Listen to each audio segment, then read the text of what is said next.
Are we live? How would I know? Let's see here. I'm going to YouTube. Ooh.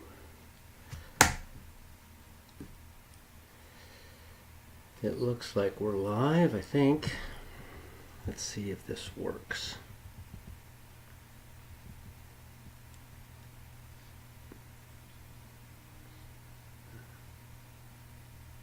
Can everybody hear me?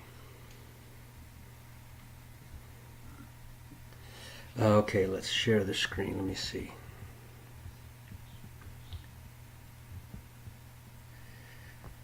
Start recording, stop streaming, studio mode. Wish I was better at this.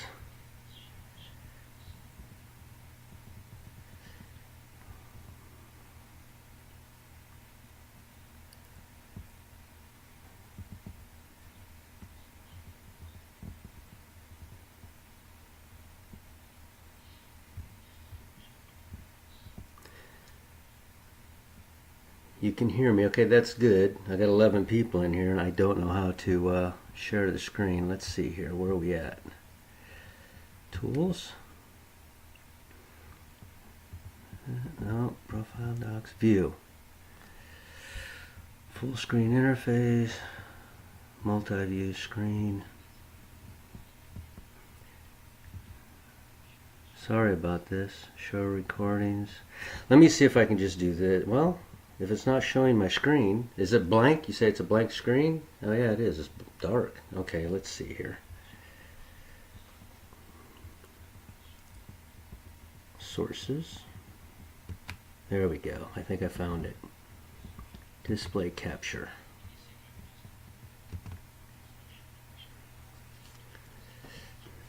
All right. Display capture. And I think media source, maybe.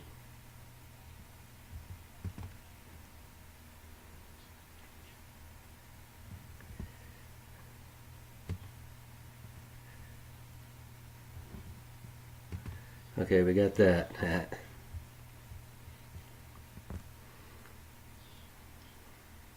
All right, let me look at this, see if this works.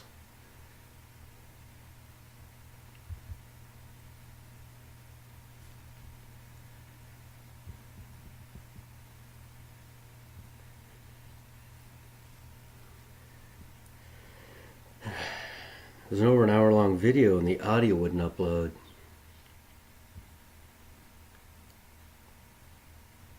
So I decided to go in and play it directly off iCloud.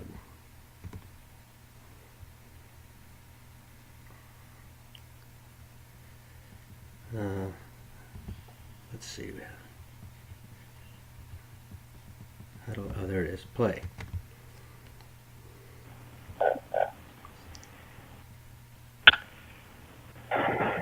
Hey YouTube, RepoMan64.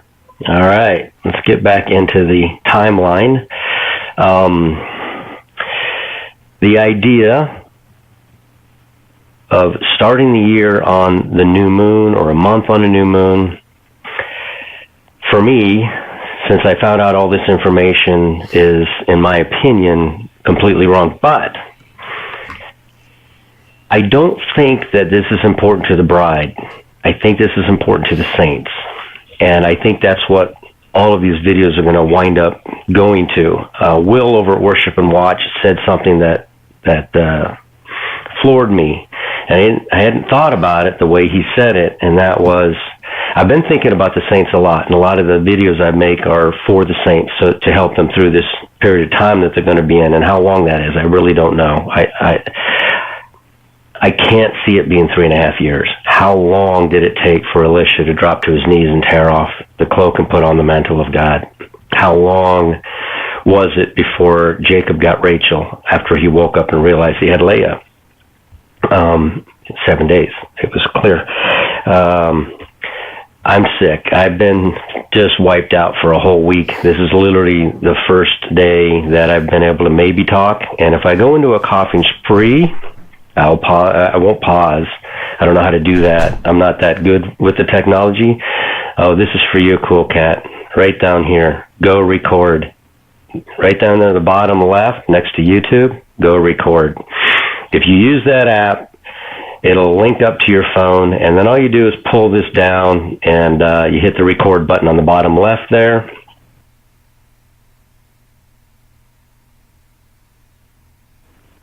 And everybody can see your screen. What did I do? Hopefully I didn't just mess up. Oh, where am I at? Oh, here I am. And then you just hit your camera, and yeah, they have to look at the bar on the bottom, but that's how you do everything on your phone that way. Computer, I would have to transfer everything from my phone to the computer and then remember the order of it, and it would take an hour to get that set up, and I'm a one-guy operation, so. All right. So Will said that all these signs right now are probably not for the bride. What the statement is in the Bible is that when you see these things come to pass, when you see them begin, then look up. Your redemption draws near. These signs are for them and their time. They're going to be the biggest date setters you've ever seen, because they're going to realize that, holy cow, I missed it. This is it. The rapture's occurred. You know, we didn't think it was going to happen, but boom, it happened. What are we going to do? And they're going to start really searching out the scriptures. I'm going to prove today, the best I can, that the moon has nothing to do with the head of the year, has nothing to do with the head of a month. The moon is there as a harbinger, a warning of things to come, like the blood moon, as it was cleaned, it turned white when it eclipsed Uranus perfectly, exactly 40 days after Jesus was born. When was Jesus born? He was born at nightfall on Tabernacles. Good for me that this year, Rosh Hashanah, Tabernacles, and Atonement do match up with my timeline, which never changes. There is never a change. It's always on. Tabernacles will always fall on nightfall of Tishri 15, which is September the 29th. And exactly 40 days later, last year on November the 8th, that blood moon. And I knew it meant something. Put it together finally and figured out that's what it was indicating, which is why I think that the bride is leaving here shortly, because all of these things that we're seeing, it's like Patrick said over at Hourly Watch, he said, if this isn't for us to see and to understand as being the rapture's about to occur, then what was the point of all these signs that we're seeing? You know, a lot of people thought it was going to happen back in 2017, but we did not see what we're seeing now in the Revelation 12 sign, like Patrick over at Hourly Watch is finding, and everybody's just sending him tons of information. And I kind of want to do the same thing. I have a lot of respect for Kelly. I get into he does his live chats, and I get in there and talk, and I really appreciate the way he does it. He's very, very intelligent when it comes to the Bible. He can hear a verse, and he knows where to find it throughout the Bible. I got to Google that. I'm not that good. But what God put on my heart, probably it was after the Revelation 12 sign. It was after my surgery. It was around my surgery in 2018. March, I think it was, when was my surgery? March 13th of 2018. That's when all my whole world slowed down, and I was basically, I believe the surgery, God used it to slow me down so I could get back into doing what I had always done, was try to figure out the timelines. I've been looking since 1988, 88 Reasons for 88, 1994, 2011. I've been trying to figure this out. And then after the surgery, I just was like, God, every time we try to figure a date out, we don't know where to begin. And there's just too many cooks in the kitchen. Everybody has some idea of where it begins. Oh, you got to use the new moon. Nope, you got to use the full moon. Nope, we got to use this. And they're just nonstop with the moon. And I'm just like, there's something wrong. Now, why would God allow us to be wrong about the moon for 2,400 years? Because 2,400 years ago is where it was introduced to the Jews by I think it was the Roman Empire. They worshiped the moon god, and they said, we're going to do this on the moon. Of course, the moon goes around 354 days in a year. It would fall 10 days too short if you use it. You can't use it. But This year, it lines up. Why are they calling Rosh Hashanah to happen on September the 15th? You see these diehard moon people saying Rosh Hashanah is not on the 15th. It's on the 17th or 18th when they see the first sliver of the moon. And I'm telling you, the word that is used, and I would call anybody who's very good at studying what the words mean of the Bible, Rosh Chodesh means new moon. I'm sorry, I'm already doing it too. Rosh Chodesh means new month. It does not mean new moon. Anybody can look it up. Chodesh has nothing to do with the moon. This little cute term that we use called month, no, it's the only language that it would sound similar. And the reason it does is because the Jews, we copied our Bible from Jewish transcripts that were written after the Romans forced them into using the sliver of the moon as the head of their year, the beginning of each month or something. I don't know what they did, but it's wrong. It's categorically wrong. Rosh Hashanah means new year. The word for moon is Yarich. Yeah, don't find that in those verses that you're using to figure out when these feast days happen or when the head of the year happens. It just doesn't happen. Dr. Barry mentioned the word, about fell off the chair. He's so close. There are so many very incredible Bible teachers and studiers of the word that are right on the edge of this, and they can't quite put their finger on it because it says hidden. The word is, that Dr. Barry said, that I almost fell off the couch when he said it, was Kaseh. Kaseh is spelled two different ways. I got a little cheat sheet here I'm looking at. Kaseh is spelled two different ways. It's K-E-H-S-E-H or K-E-C-S-E-H. Both words are a lost word to the Hebrews. They know it means hidden, but they don't know how to apply it. And the reason they don't know is because they lost their way. They were either, the people who knew what Kaseh meant were killed. They were the ones saying, no, we're not following the moon. Back, you can go read in history, 400 BC, Antiochus decided we're worshiping the moon and we're going to follow that concept of the first sliver of the moon. Anyone who knew or was a scholar in these things, like we're not scholars in these things, we don't know. So if they were like, oh, today we're going to call this the new year, it would take one generation before they would say, well, there was something about that back then. Hey, you're talking 2,400 years ago. They've been worshiping the moon. Why has God allowed this to be wrong for so long?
Long.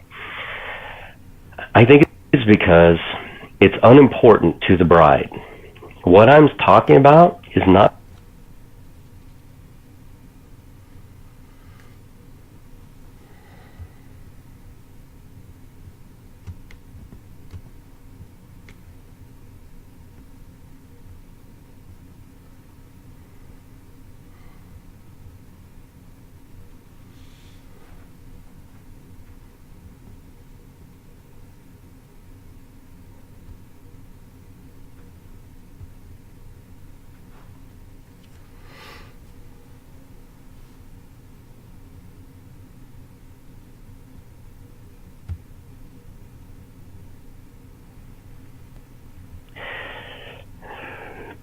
All right.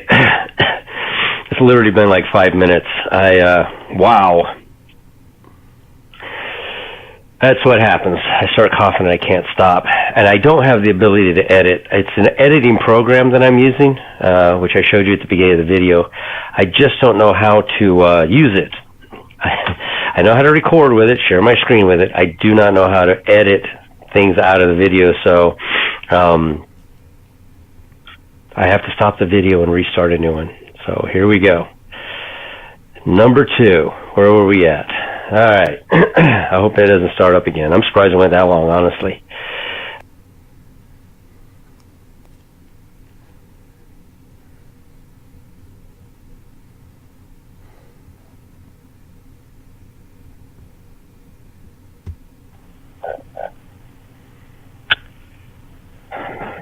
Hey, YouTube, RepoMan64. All right.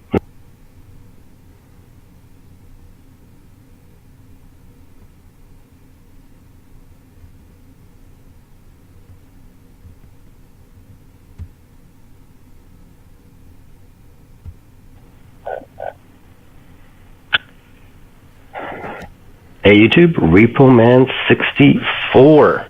All right, let's get back into the timeline.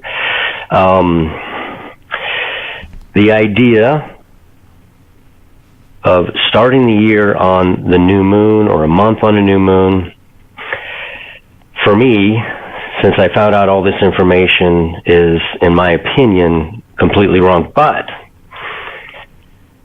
I don't think that this is important to the bride. I think this is important to the saints. And I think that's what all of these videos are going to wind up going to. Will over at Worship and Watch said something that floored me. And I hadn't thought about it the way he said it, and that was, I've been thinking about the saints a lot, and a lot of the videos I make are for the saints, so to help them through this period of time that they're going to be in. And how long that is, I really don't know. I can't see it being 3.5 years. How long did it take for Elisha to drop to his knees and tear off the cloak and put on the mantle of God? How long was it before Jacob got Rachel after he woke up and realized he had Leah? 7 days. It was clear. I'm sick. I've been just wiped out for a whole week. This is literally the first day that I've been able to maybe talk. And if I go into a coughing spree, I won't pause. I don't know how to do that. I'm not that good with the technology. Oh, this is for you, Cool Cat. Right down here. Go record. Right down there at the bottom left, next to YouTube, go record. If you use that app, it'll link up to your phone, and then all you do is pull this down, and you hit the record button on the bottom left there, and everybody can see your screen. What did I do? Hopefully I didn't just mess up. Oh, where am I at? Oh, here I am. And then you just hit your camera, and yeah, they have to look at the bar on the bottom, but that's how you do everything on your phone that way. Computer, I would have to transfer everything from my phone into the computer and then remember the order of it, and it would take an hour to get that set up, and I'm a one-guy operation, so. All right. So Will said that all these signs right now are probably not for the bride. What the statement is in the Bible is that when you see these things come to pass, when you see them begin, then look up. Your redemption draws near. These signs are for them and their time. They're going to be the biggest date setters you've ever seen, because they're going to realize that, holy cow, I missed it. This is it. The rapture's occurred.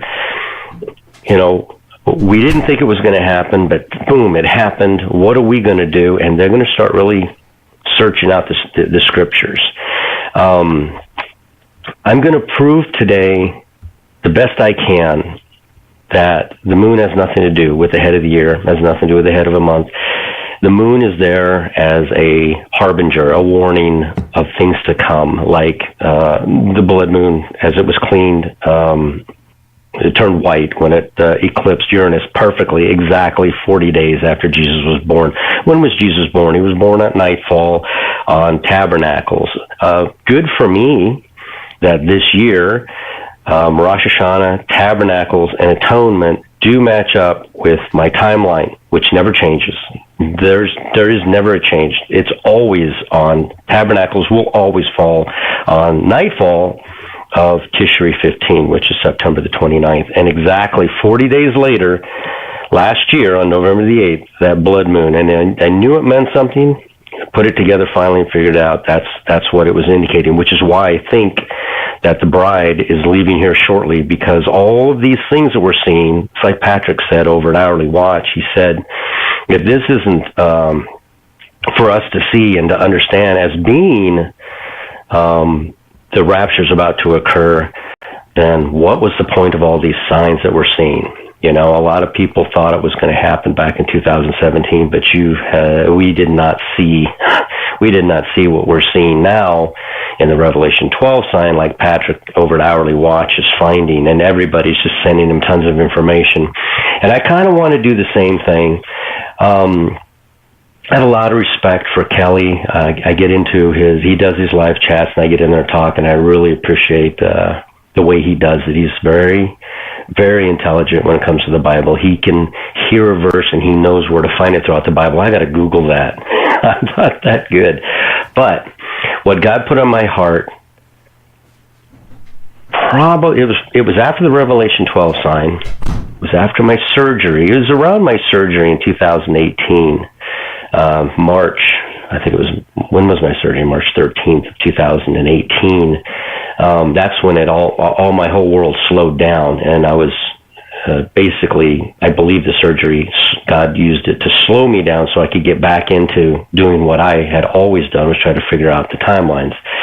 I've been looking since 1988, 88 Reasons for 88, 1994, 2011. I've been trying to figure this out, and then after the surgery, I just was like, God, every time we try to figure a date out, we don't know where to begin, and there's just too many cooks in the kitchen. Everybody has some idea of where it begins. Oh, you got to use the new moon. Nope, you got to use the full moon.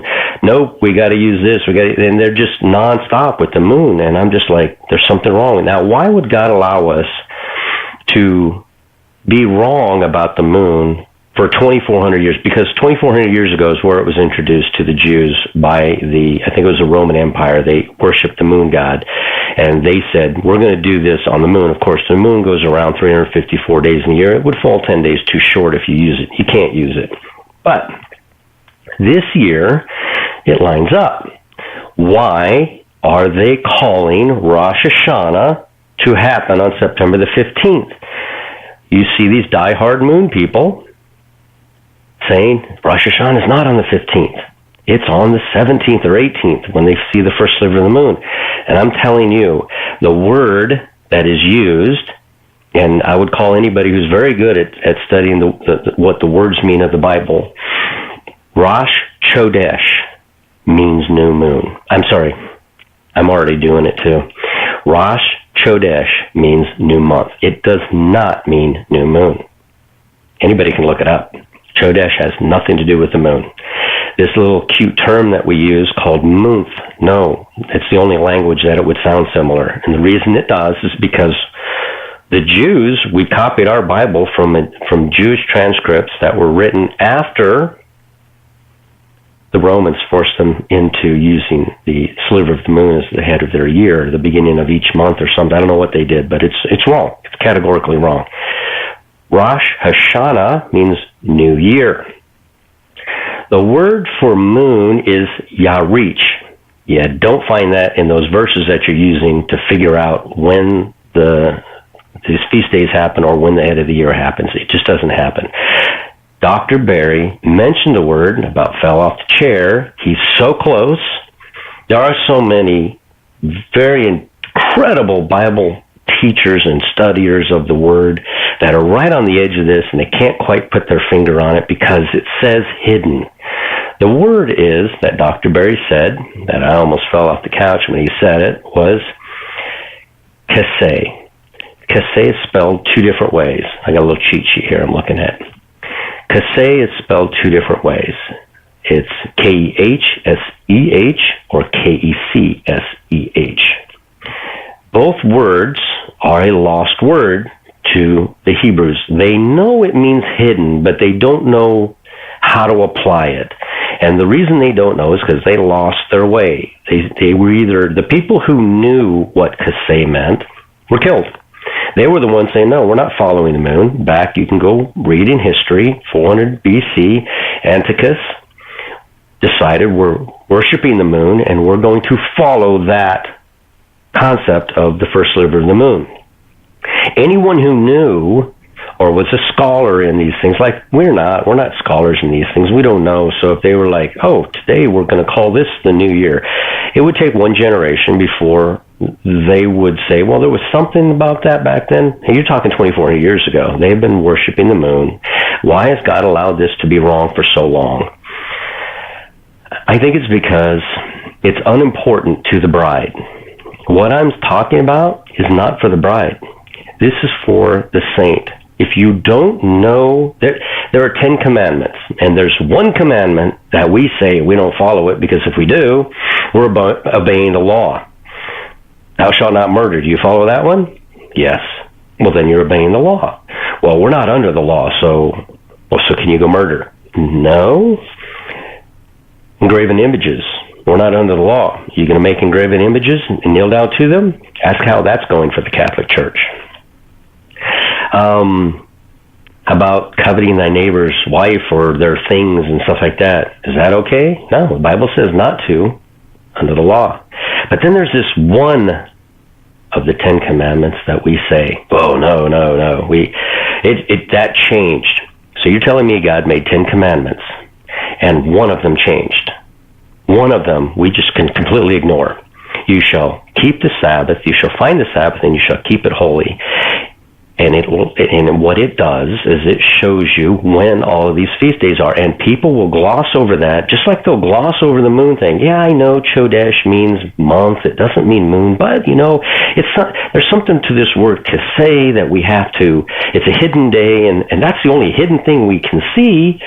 That's not the hidden thing. I'm going to show you what it is. I've showed you this many times, but this time I went into Solarium, I found it, and I'm going to show you what it is that the Jews, 2 witnesses, were standing there looking for. They don't need to reset their month every month. They need to reset their 6-month and their 12-month. Every 6 months there's a reset to make sure that you're on the right path, that you know. And when do the feast days happen? Immediately after March and immediately after September. There's this period of quiet that happens after a few months because they might lose their way. They don't want to make an abominable day a holy day, or a holy day an abominable day. But they can't do it because they are following the moon. They keep following the moon. I've given the terms. Rosh Hashanah means new year. Rosh Chodesh means new month. Yarich is moon. It doesn't say Rosh Yarich. It doesn't say anything about the moon. It has nothing to do with it. Kaseh means hidden, something hidden. I'm going to show that to you.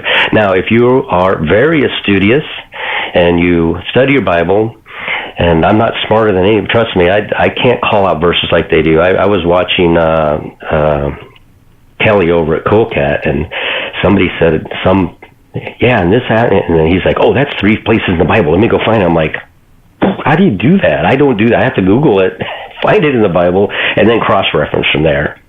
Still works, but I find that amazing that they have that handle on the Bible, and yet they will say, Rosh Chodesh, new moon. No, it's not. It doesn't even mean that. It means new month. It has nothing to do with the moon. Well, Kaseh, hidden, that's the moon. No, it's not. It has nothing to do with the moon. It's just something hidden, and I'm going to show you what was hidden.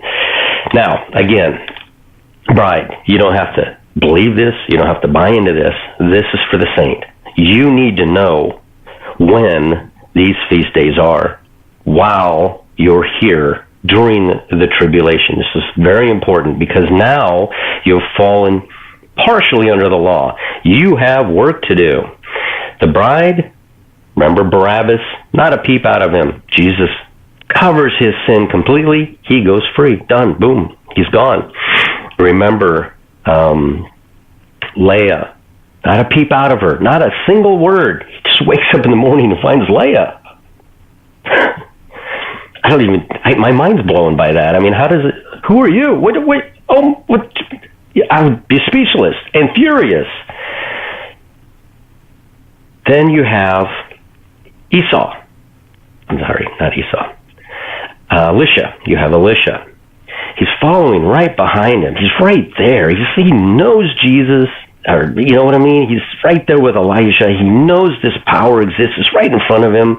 But every town he goes to, and there's so many dates given. Don't you know that today your master will be taken away from your head? Yeah, I know. I don't want to hear it. He's heard this over and over and over again, and the date just keeps passing, but he just keeps hearing it. And what does he say? Yeah. Okay. What happens? What happens? They're right behind us. The saints are right here. They're in here with us. They see the videos. They're like, let me see, what do they say? Once saved, always saved is a lie. You have to keep the law. You have to do good. No, you don't. You will. But no, you don't.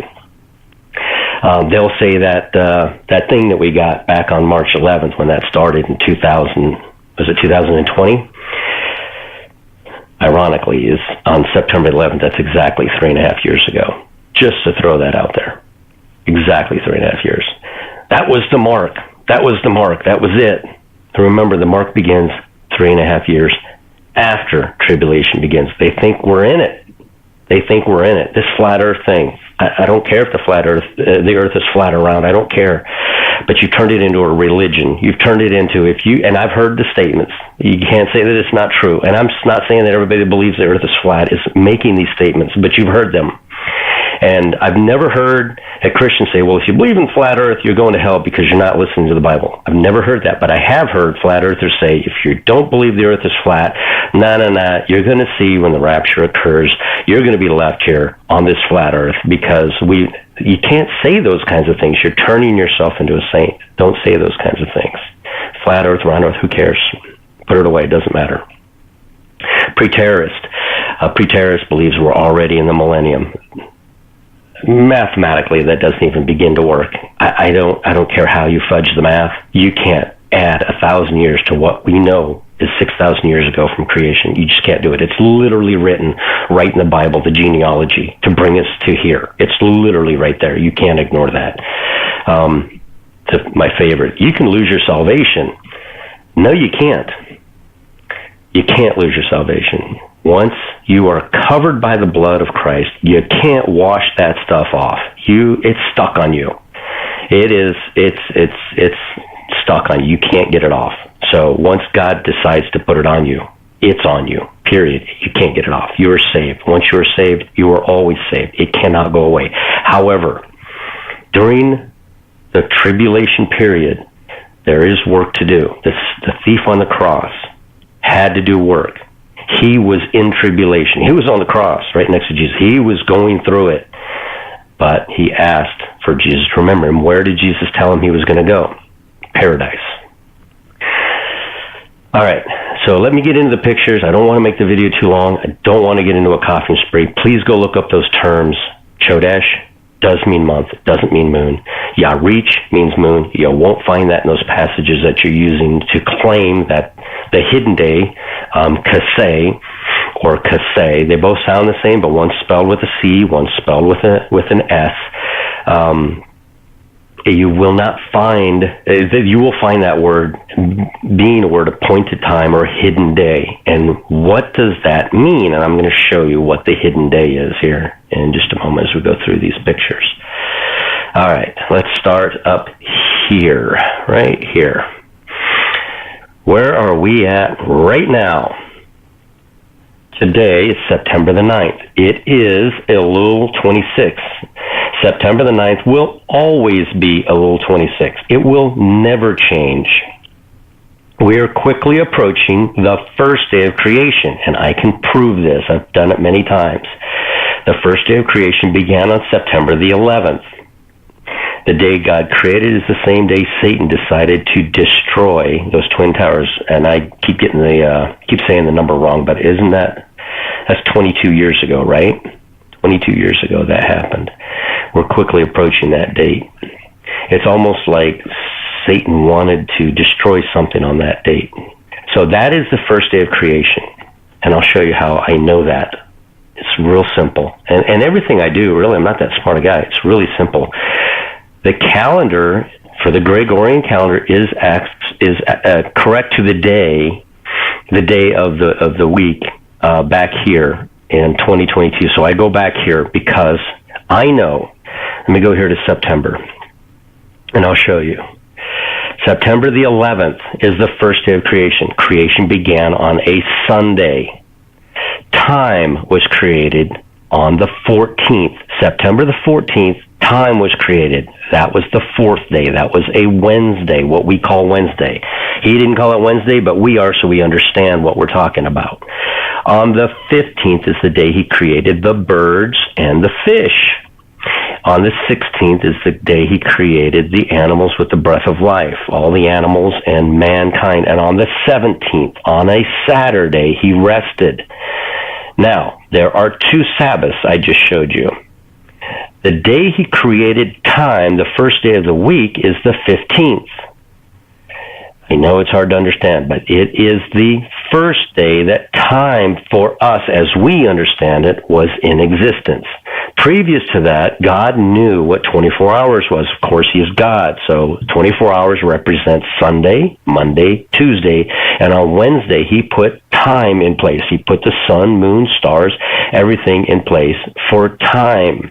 And for not just time, I'd have to look up the verse, but I think it says for seasons and for everything. So the moon isn't specifically stated as being a timekeeper. It is used as a warning. Now, the 15th is the first day. So our Sabbath is the 14th. It's always the 14th. That's the Sabbath day. If you want to know, if you want to keep these feasts properly, the 14th is your Sabbath. Then God came in Exodus 12 and said, today is the head of your year. Now, something very special happens on the 14th. It is a concealed day. It is Kaseh. I will show you what was concealed that will be revealed on this day, on the 14th. It's a Sabbath, the Wednesday Sabbath. So, God says in Exodus 12, this now is the head of your year. He rewinds it. Now, you would think, right, if you go back exactly 6 months, that the 14th, or the next concealed day, the hidden day, not the moon, what I'm going to show you that is hidden, the hidden thing that is hidden would land on a Wednesday, right? It would be a day that we would know specifically that that's the day. Let's go back here and see. Here we are in March. March the 16th. Does anyone remember what happens on March the 16th? It always has been, and you can go into time and date and go 600 years into the future from now, it is the day of equal parts. It is also the day the four-star algonym skirts along the horizon. It is the Sabbath. Everything is counted from this day. I know God rested on the 19th. It is also a Sabbath. There are two Sabbaths that run side by side. So the 16th is the day of equal parts. But guess what happens? Something weird, and this has racked my brain for so long, and I think I finally understand why. This is, where's March at? This is Kaseh. There are two words used. They're not identical, but they're spelled almost the same, one with an S and one with a C. One of them, because this day here is the day of equal parts. You can actually determine that. You don't have to wait for the four-star algonym to skirt along the horizon in Israel, even though it does it on this day, and I'm going to show that to you. You don't have to wait for that because you have the day of equal parts. 16th is the Sabbath. The 16th is where Jesus held his last supper at night. Oops, I did that wrong. My bad. The 16th is the head of the year. 14 days later, the 17th is the first day. 14 days later, on the 30th, on a Wednesday, on the Sabbath, this is at nightfall. These days right here are involved in the Feast of Weeks and the cross. On the 30th is the day Jesus went to the cross. At nightfall on the 29th, it became the 30th. A lot of these dates are happening on nightfall on the 29th. And on the 30th, he goes to the cross. The same thing with his birth on Tabernacles, September the 29th at nightfall, and he is born on the 30th. Okay.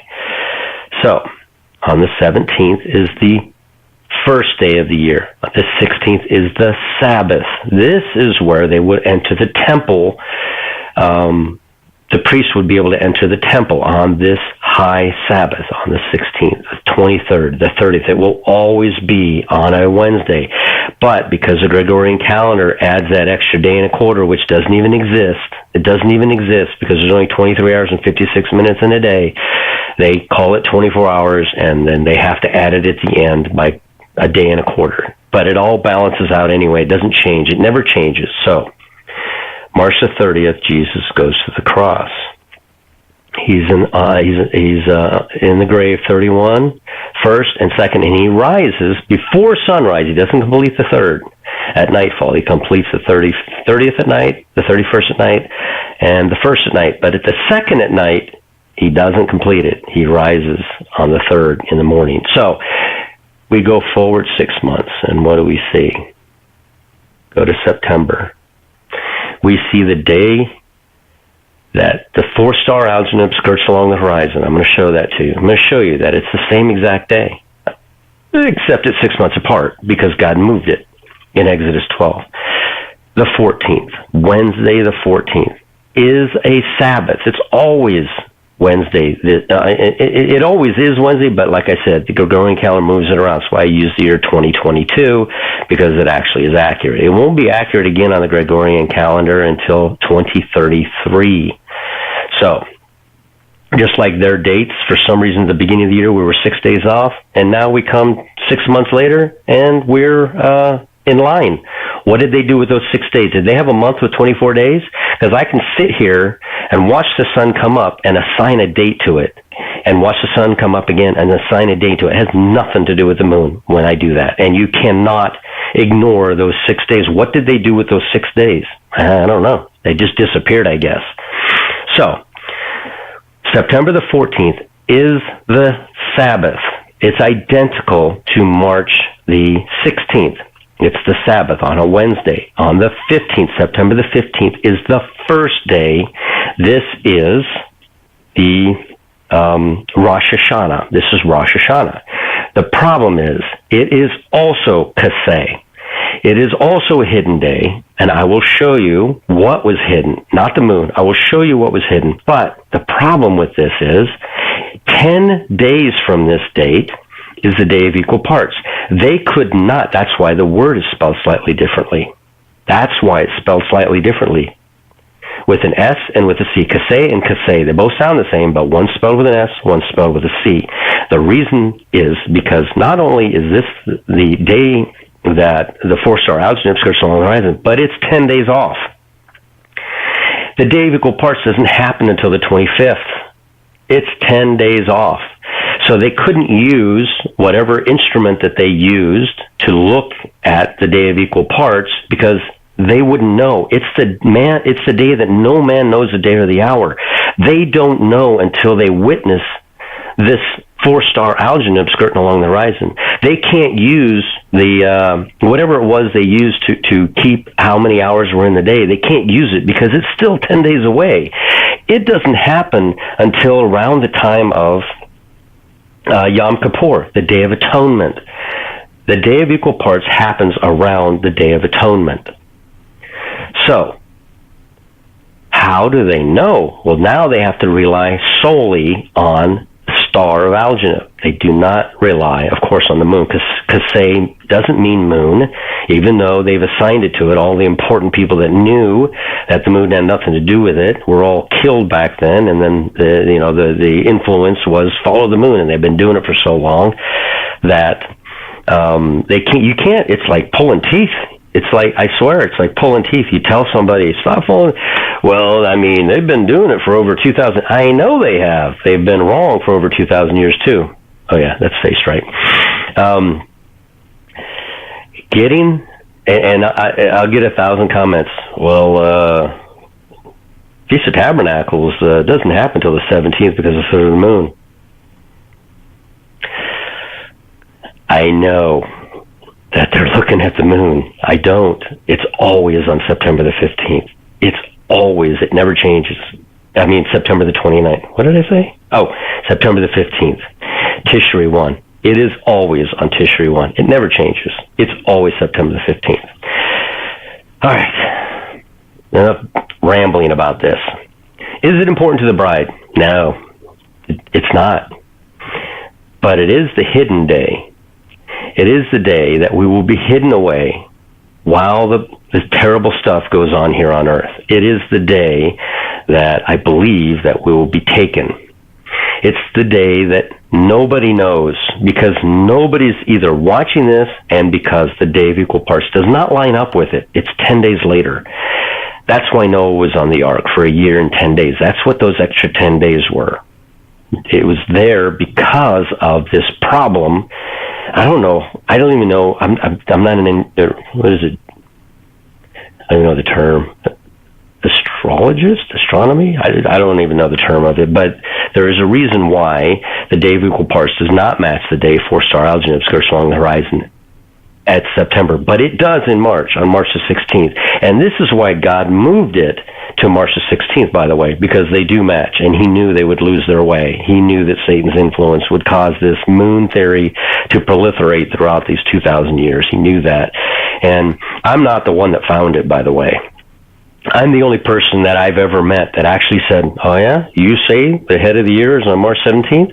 Let me do a timeline, and just, I got a calendar, 4 or 5 years ago, and I just sat down and I put the Hebrew day on the first day of March 17th. I said, okay, Nisan 1, Nisan 2, Nisan 3. I went throughout the entire year. I had to get 2 calendars because I had to go to the next year, but I did that, and that's how I started. And I started writing everything down, and I made mistakes, mathematical errors, until it dawned on me one day, they're exactly 75 days apart. Exactly 75 days. That's all you have to do. Whatever date you find, Gregorian date, this is Gregorian date, 239 of the year. Subtract 75 days, and then do your math on the Hebrew days. The Hebrew days, or the, I guess, they're Hebrew, but I mean, it's we say Enoch, but I want to clarify that. A lot of people, I'm in a couple of Enoch study groups, and I'm like, they're like, why? They took the Enoch out of the Bible. No, they didn't. God didn't want it there. He didn't allow it to be there. He allowed certain things, like this mistake here. He allowed this for some reason. Maybe for now, for us to find the hidden day, which I'm going to show you here in a moment. But maybe he allowed it. I don't know. He allowed it. I lost my train of thought when I did that. Sorry, hold on a second. I should rewind it and listen to it, because I was on a train of thought and then I lost it. I've been sick, so you have to forgive me. My mind is scrambled. These 2,400 years of the moon thing was wrong, and he allowed it. Why? I don't know. I'm lost. I will remember in a moment, and I will revisit it. So I'll be right. Let me go and look at the pictures now. Okay, so I'll get back to that thought once I remember what it was. Sorry about that. A little under the weather. So where are we at now? We are on Elul 28, Elul 26. We're coming up very quickly on Elul 28, and then we have Elul 31. That's what it was. I found it in my mind. It's not the Enoch timeline per se. Oh, I remember now. Sorry about that.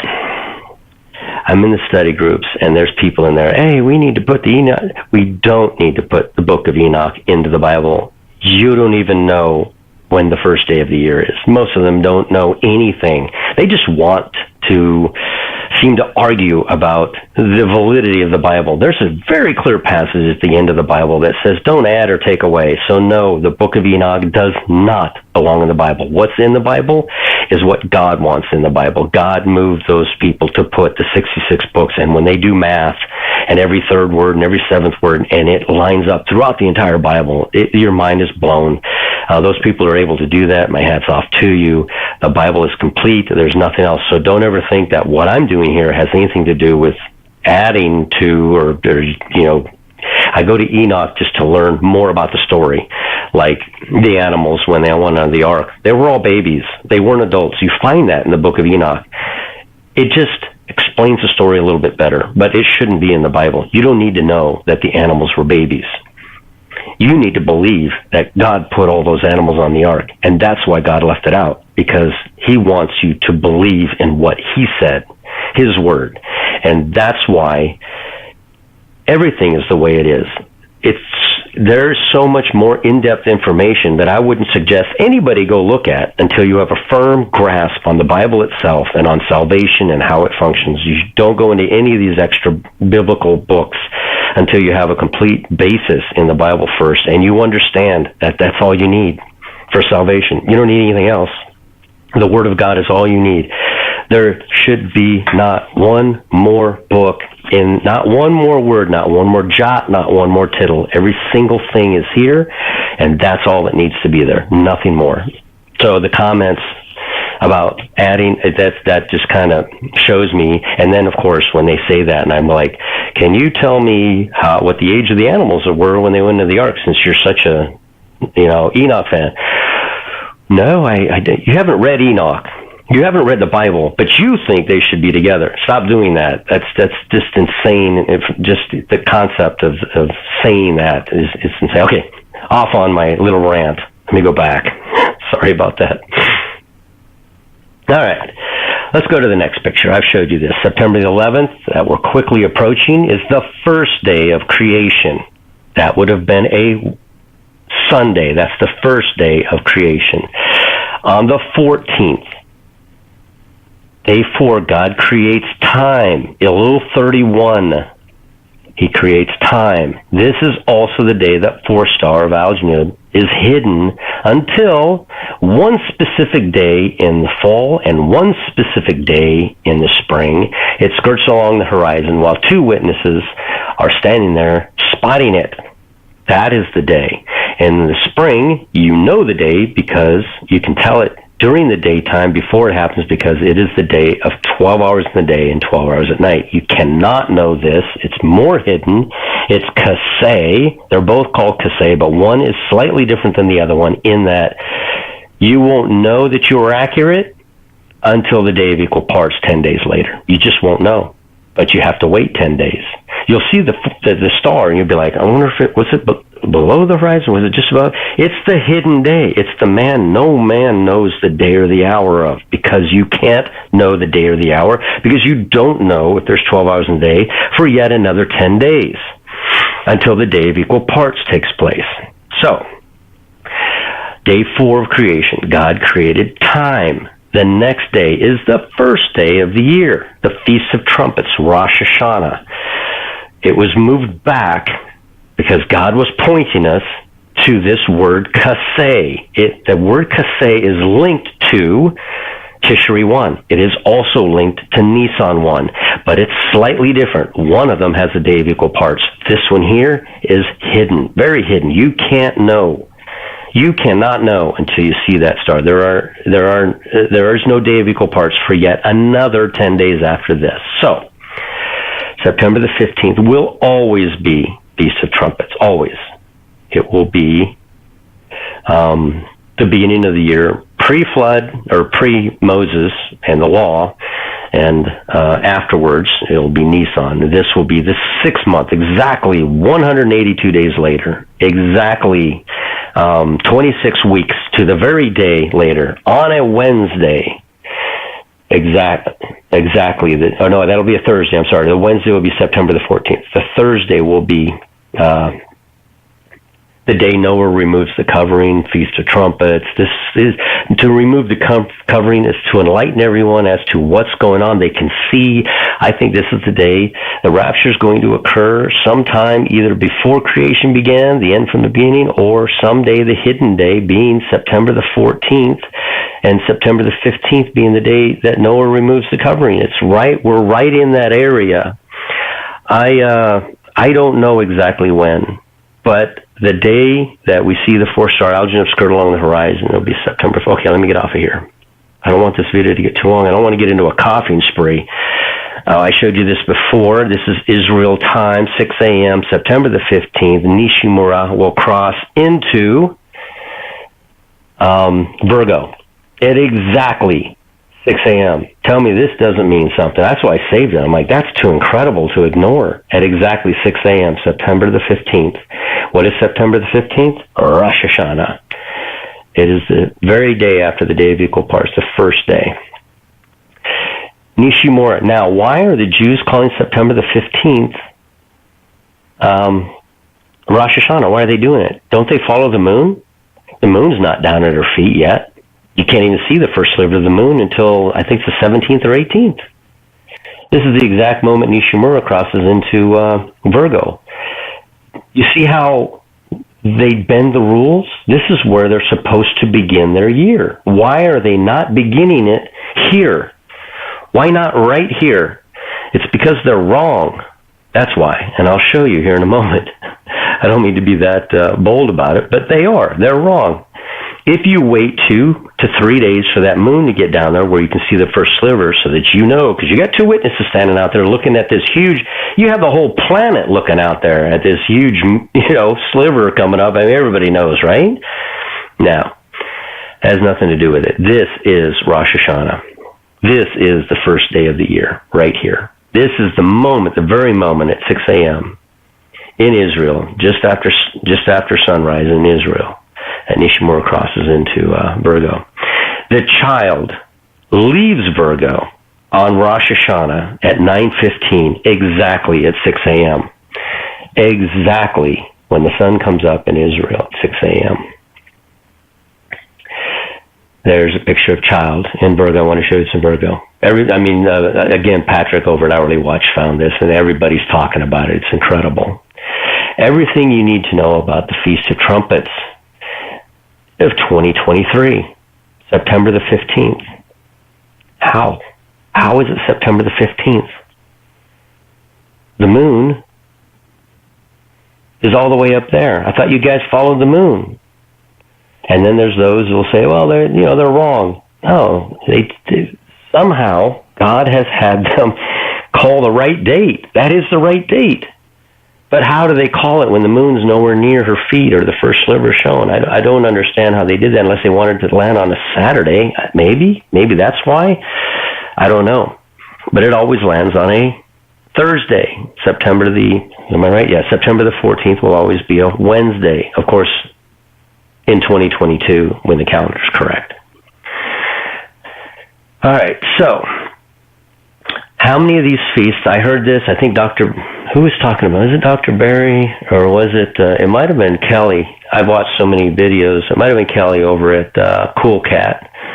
The Feast of Passover, the Feast of Unleavened Bread, the Feast of First Fruits. So what is Passover? That's Jesus on the cross. What is unleavened bread? Remember, Jesus died on the cross. He rose 3 days later. He hung around for the day, then he disappeared. He went to heaven, and while he was at heaven, he did the wave sheaf offering on our behalf. On our behalf, he did the wave sheaf offering, and then he returned to Thomas in the upper room on this self-same day. Again, on a Sunday, he returned to Thomas in the upper room. What did he do on Sunday? He did the wave sheaf offering. How do you count the Pentecost? You go from the Sabbath after the wave sheaf offering, and you count 50 days. When did the wave sheaf offering happen? It happened on a Sunday. When's the Sabbath after? It's 7 days away. How many days in between the wave sheaf offering and the day Jesus ascended? Did I do that right? Yeah. And the day Jesus ascended, it is 50 days. Let me see something here. Hold on 1 second. Let me read something. 50 days. Yes, 50 days. So it's total of 57 days. There are always 57 days, and that's why on my timeline, I'm not too thrilled because I can't quite nail down when Moses went up and he came back down. He went up. It has to match these Pentecosts. It has to match the Pentecosts, and it doesn't quite do that. So I'm still working on that, but I might not have any time to fix it. I'm going straight to the hall of timelines when I get to heaven, so I can see all this because I'm dying to know exactly where everything landed. And if I'm even close, which I believe I'm correct on all the feast days and everything, except for where Pentecost exactly lands. But I do know where Jesus ascended, and I believe he ascended on Sivan 15. Well, I guess not. I could go back to Sivan 6, so I don't want to get into that. I'll try to fix that as I go. But Feast of Passover, done. Feast of Unleavened Bread, done. Feast of First Fruits, Jesus ascends, done. Feast of Harvest, the day Pentecost fully came and the Holy Spirit came down to us, done. Feast of Trumpets, oh wait, that's not done yet.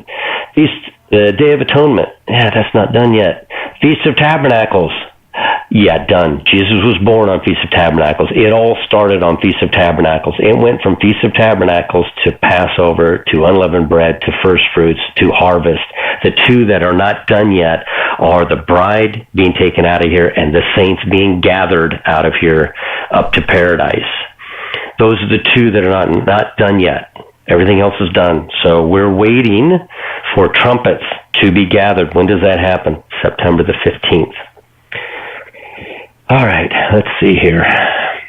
At the top, I just wanted to show you that they follow the moon, how they came up. I don't understand how they came up with the 15th this year. Honestly, they're right. I just don't know how they did it.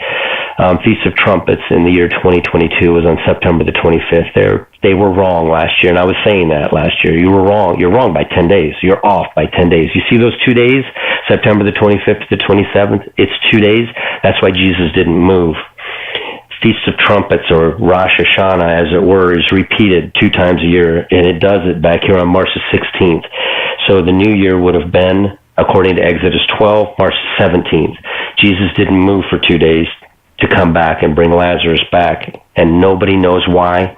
He didn't move because it was Rosh Hashanah, and he knew that. They didn't, but he did, and he didn't budge for 2 days because he didn't come to break the law or blow it up. He came to fulfill it. All right, let me do this here. Turn that up a little bit so you guys can see. I think that helps you anyway. You see alginib? This is Kaseh. This is the hidden thing that will be revealed. Look at the date on 9/14, the day of I almost said it. The day the 4-star alginib skirts along the horizon. This would be is this a Wednesday? Yeah, this will be a Wednesday. This is the day that God created. Let me make sure before I speak. Yep, this is the day God created time. Look at the number up there, 7120. This is the horizon that they will see in Israel on this day. What happens if we go back one day? Now they're at 7100. They're below the horizon. They cannot see this star alginib. You see up there 7120? That's where they see the 4-star alginib skirting along the horizon. They do not see it here at 7100. Likewise, on 9/15 on Rosh Hashanah, look how high up it is. It's at 7140. It's way above the horizon now. So they would know that this is the day that marks their last Sabbath, and the next day, on the 15th, will be Rosh Hashanah, because 4-star alginib in the Pegasus constellation will be fully visible. Here, it'll be skirting along the horizon at 7120. Now, you say, how do we know that? Well, let's go look at March. This is how we know that. 7120 on March the 16th, the day, now I can say it, the day of equal parts. This is how they could confirm 2 different ways. That's why you have Kaseh and Kaseh. One Kaseh, this is hidden now. It's still alginib, it's still hidden, but it could also be determined during the daytime because there will be 12 hours in the day and 12 hours at night. 7120, this star is skirting along the horizon. 7100, it's below the horizon on the 15th, on March the 15th, the day before. And the day after, this is Rosh Hashanah. This is the new year. This is New Year's Day. Look where it's at. It's at 7140. Again, it mimics identically, exactly back here to September. That, my friends, is what they were looking for. They were not looking for the moon. And any of you very serious Bible studiers who can go in and look at these words and go way back to the original text and say, you know what? Kaseh is spelled two different ways. And Kaseh does mean hidden and appointed time. And Yarich does mean moon, and Rosh Chodesh does not mean new moon. It means new month. And Rosh Hashanah means new year. And you do not determine your new year by anything to do with a sliver of a moon. Nothing. What you do is Kaseh. And like I said, when Dr. Berry said that, I about fell out my chair. I'm like, he's got it. And he didn't quite have it. He's still looking at the moon. Come on, you guys are so Bible studious. You know this stuff. Look at that word and tell me it has anything to do with the moon. I know. Talking about that moon, every time I hear somebody say, well, let's live for the moon, it's like fingernails on a chalkboard for me. They're so wrong. All right, let's get back here. I've showed you this before, and until I actually went into Stellarium and looked at it, I was like, wait a minute. It's exactly 71.2, exactly. This is the square of Pegasus in the northeast sky in Jerusalem. Where do we look for this? Can we look for this in Australia? No. Can we look for this here in Florida? No. How about in California? No. We look to Israel. In Israel, there will be two witnesses standing out there. Somewhere there is a place in Israel where they will stand, two witnesses, and they will witness this four-star alginate, and it will skirt along the horizon. The day before, it'll be below the horizon. The day after, it'll be above the horizon, like I just showed you. What they see at 71.2 is that star skirting along the horizon. At 5:45 in the morning on March 16th every year, and again, this is a day of equal parts, and again it does it, like I showed you, on September the 14th. It's rising in the northeast sky at 5:47 p.m. Rises, it does it at 5:45 a.m., so you're looking at, it looks like 182 days and 12 hours. And it does it at 5:45 p.m. in September. And so, but you do not have the day of equal parts on September. You do have it on March. So that's why the word Kaseh and Kaseh are different, because they're not the same event, different numbers involved with knowing. This has to be done by a witness. This day is hidden. This is the day no man knows the day or the hour until you stand there and see that four-star skirt along the horizon. And it will do it on the last Sabbath. So this is a very high watch day for me as well, September the 14th. And again, if you want to go into time and date and look for yourself on March the 16th, put it in there, and you'll see that it's 12 hours in the day and 12 hours at night. It doesn't change but by a few seconds every year, probably because we have a little tiny wobble in our planet. And so you can go ahead, time and date will let you go ahead 600 years, and it'll be the same exact time, exactly the same time, 12 hours in the day, 12 hours at night. It will not change. And the reason for this is, and I don't want to get into a whole round earth, flat earth discussion, but the reason for this is because our planet, true north, it doesn't matter if we have an issue with magnetic north. This, the Bible says, the earth is fixed and it doesn't move. It's solid in all of its goings. And the reason that is, that's coming loose. The reason that is because this is always pointing at Ursa Minor. It always points at Ursa Minor. So as it goes around, you can see the equator here. You can see 23.5 degrees south. It is now summertime in Australia. If the sun were here, and that's pointing at Ursa Minor, it is summertime. 23.5 degrees north of the equator for the United States, it would be wintertime. But when it comes to this side, still pointing at Ursa, it doesn't budge. It's always pointing at Ursa Minor. So at specific times as it goes around the sun, there is a point right here in the center where it is September the 14th, and on the other side, it's March the 16th. Exactly. So it never goes wrong in the way it's done, and the way it goes around, and it never budges. It never has since creation, and it will go the same way throughout the millennium. That, when you read that in the Bible, it's fixed and it doesn't budge, and they're saying, well, that means it's flat. No, it just means that the planet is pointing at Ursa Minor and it never budges.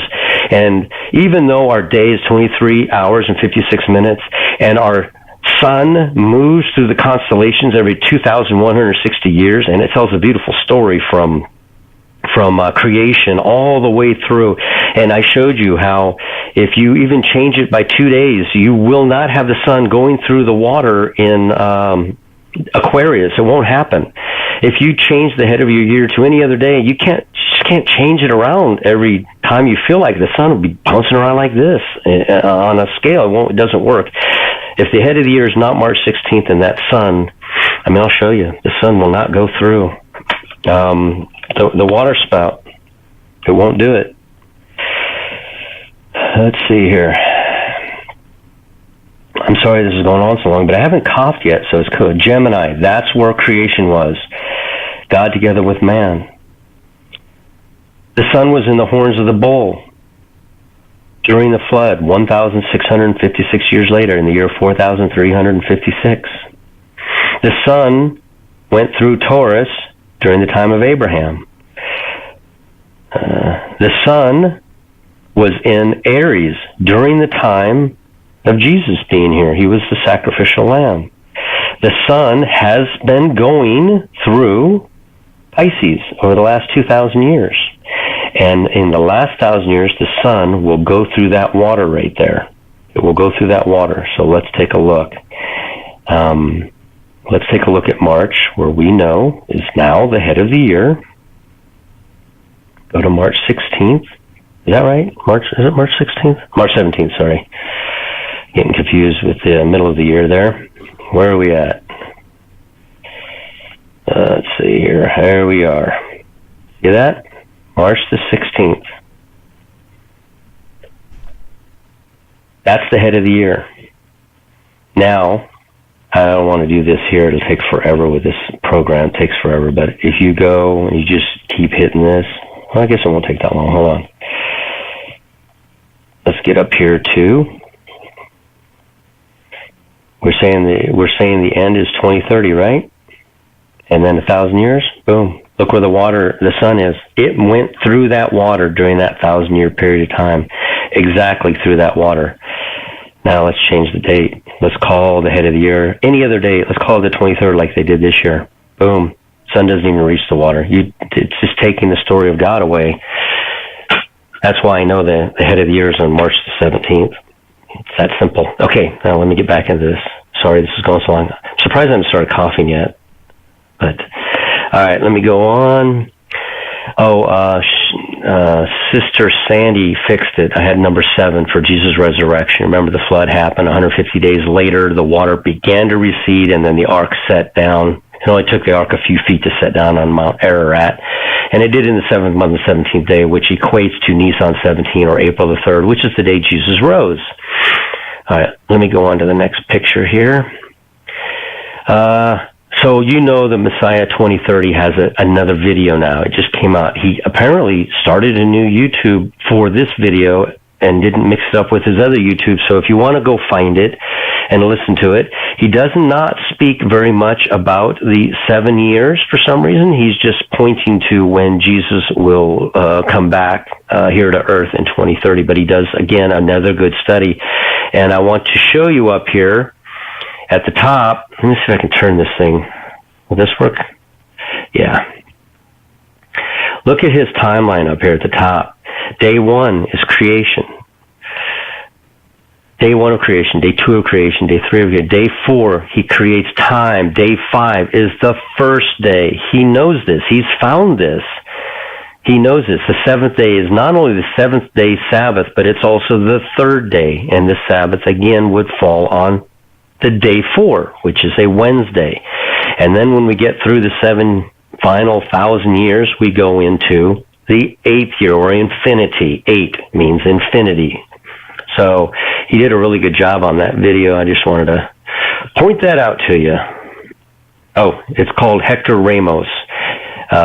Yeah, he only has 136 followers. I'm surprised he did it that way. Like, I bet you if I go back, he's got a lot more now, but it's probably us showing you, and then you'll go in. He should have done it on his other one. His subscribership blew up, so. All right. Remember, a lot of stuff that we read is still looking at the moon because they don't understand what's concealed. They don't quite get what's concealed. They're calling Rosh Chodesh blue moon. It says blow in the new moon. Down here in the middle, you can see that where it's written down blow, which means 8678. In the new moon, he writes 2320. Unfortunately, 2320 is Chodesh. It's not moon. It's new month. Blow in the new month, a ram's horn at the, now he's saying full moon. 3677 is not the full moon. 3677 is kaseh. That word I told you about, kaseh. And that has nothing to do with the moon. So they argue back and forth, and they've been doing this for a long time. No, it's the new moon. No, it's the full moon. And I'm telling you that kaseh is neither of them. It is the 4-star alginate. That was the hidden thing, okay, down here. Unfortunately, the Hebrew word translated full moon, kaseh, Strong's 3677, is of uncertain meaning. It is completely different than yarich, which I told you is 3394, which means new, well, it just means moon. And only appears twice in the Bible, one time in Psalms 81:3, and in Proverbs 7:20, where it is actually spelled slightly differently. They are spelled differently because one of them is for spring and one of them is for now in September. And it is actually spelled slightly differently. The usage in Proverbs is of little help in figuring out what the word means. They don't know what it means. It's been lost for 2,000 years what that word means. It's the hidden day. It's the day no man knows the day or the hour. It's the day the stars skirts along the horizon. And it never changes. I showed you that. It's always the same day on September the 14th. Above it seems the NIV translators think kaseh, you see how it's spelled K-E-H, and it's also K-E-H-S, and some of them are spelled K-E-H-C, defining the two different ones. They don't quite know that in this. They just know that there's something wrong with the translation. Translators think kaseh means full moon. That King James think it means appointed time. The King James would be more accurate. It is appointed time. It's the hidden time. And the literal translated are split half and half. Christian book has a root word to cover. Here it says, in Christian book distributors, excerpted below, says the root word means to cover and should have the sense of being hid. We are going to be hid away during this time. Come into your chambers where you will be hid away until the indignation passes. To cover and should have the sense of being hid, but never covered with light. This would fit much better with dark moon, or even for, see, they can't quite get off of that moon. Nobody can, because it's the only thing that they know of. The only thing they know of that would be concealed or hidden. So they go back and forth on new moon, full moon. It's neither one of them. All right. Of course, our Bible, being translated from the Greek and Hebrew, which was written after King Antiochus forced them into the new moon worship, 400 BC, 2,400 years ago, we translated from theirs, and theirs is wrong. Blow up the trumpet in the new moon, in the time appointed. It has both of them in there.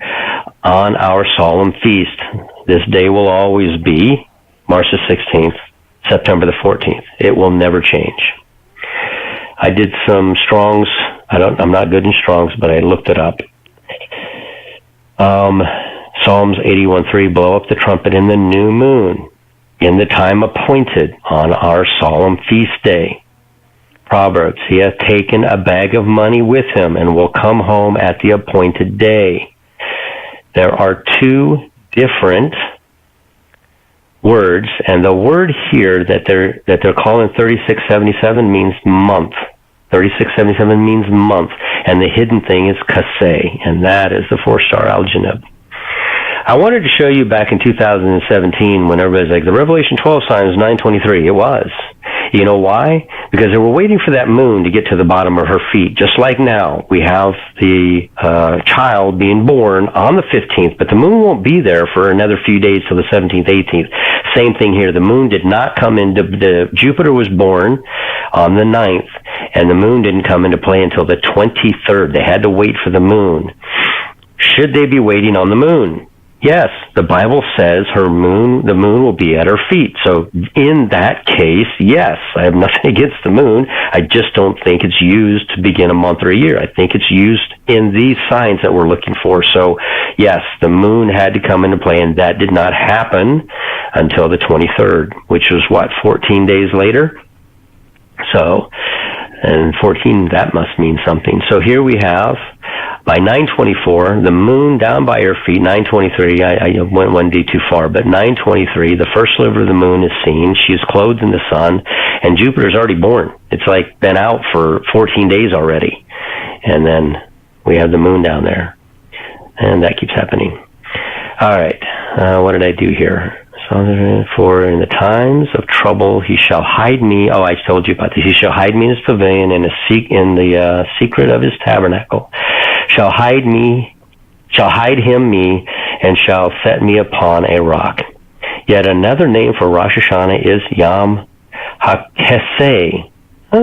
They are linking the word Kaseh to the word Rosh Hashanah. And Kaseh, like I showed you, has nothing to do with the moon. It's the 4-star algenib skirting along the horizon on the 14th. And then the next day, that would be a hidden day. The day before would be any day now. All these days are hidden now until it rises on the 15th. Yet another name for Rosh Hashanah is Kaseh, the day of the hiding, or the hidden day. The term Kaseh, you see how it's spelled with an S and a C, it's because it happens twice a year. I don't think even they understand it here when they write it, but they've done some search and they can't quite figure out why. The term kaseh or kaseh is derived from the Hebrew root kasah, which means to conceal, cover, or hide. Every day during the month of Elul, a trumpet is blown to warn people, and here we have him using the month of Elul, which it is wrong. It will be the month of September. Or will it be? Let me see here. No, Elul is now. We're in Elul now until Rosh Hashanah. Then it becomes Tishri 1. So, let's see. Sound the shofar in the new moon and concealment of the days. And again, this has been going on for over 2,000 years. You're going to see this new moon all the time because they don't know how to get away from it, because it was anybody who knew about the other way to count the beginning and halfway through the year was killed. And the other ones, they just followed what they were told. Satan, the accuser, is not to be given notice. See, why is this happening? Maybe this is why God did it and has allowed to happen for 2,000 years now. I didn't think about this. I read this and I'm like, this could be it. Satan, the accuser, is not to be given notice about the arrival of Rosh Hashanah, the day of judgment. Rosh Hashanah is called Yom HaKaseh, or the day of the hiding, because it was hidden from Satan.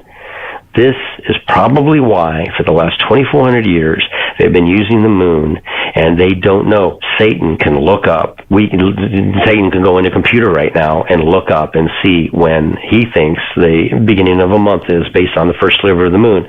That is a worship of the moon god. It has nothing to do with time. But anyway, the Bible says that Satan comes to rob and steal and to confuse. Because it is the day of judgment, it is symbolically hidden from Satan. Satan did not know and understand the plan of the cross. This was hidden from him as well. Believers never said when the day of Rosh Hashanah was. They simply said, of that day and hour, no one knows, only the Father. So one of the reasons it was hidden for 2,400 years and now must be revealed is because the saints are going to need this information. One of the reasons most often given to the disclaim of the resurrection of the dead and the catching away of the believers on Rosh Hashanah is a statement given by Yeshua in Matthew 24:36, as it is written, "But of that day and hour knoweth no man, no, not the angels of heaven, but my Father only," because Rosh Hashanah was understood to be the hidden day. He was telling them. When they asked, "When are you coming back?" he wasn't telling them, "You don't know." He was telling them when. He was speaking in code because Satan doesn't know. Satan doesn't know when this is going to happen. It is a Jewish, Yeshua actually, this statement by Jesus was actually an idiom for Rosh Hashanah. Thus,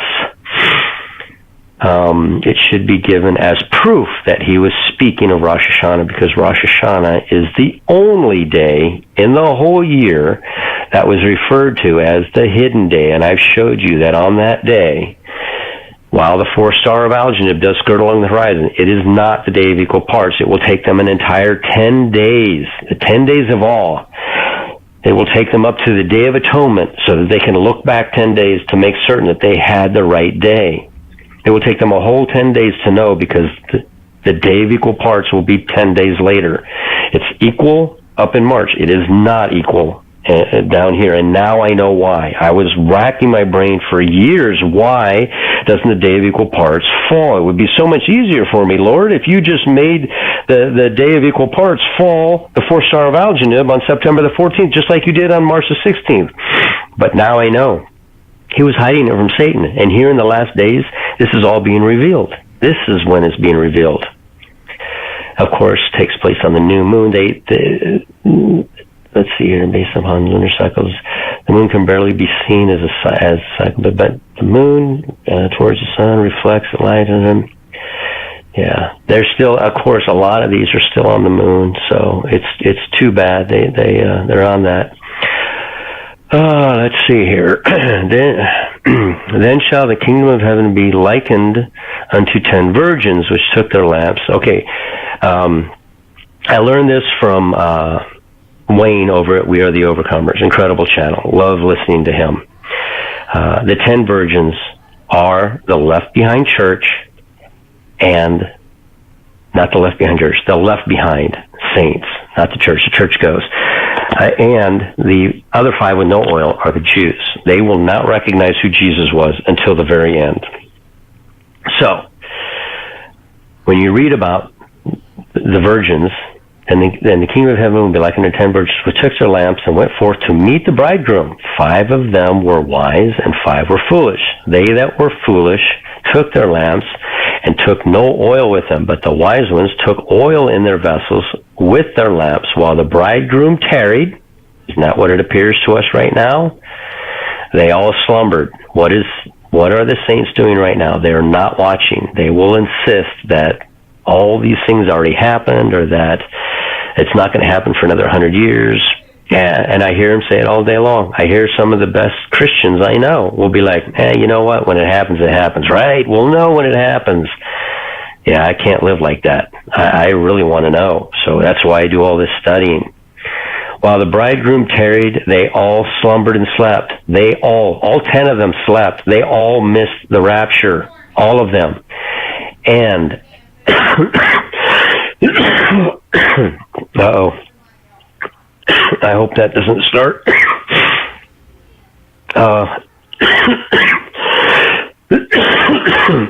That's what I was afraid of.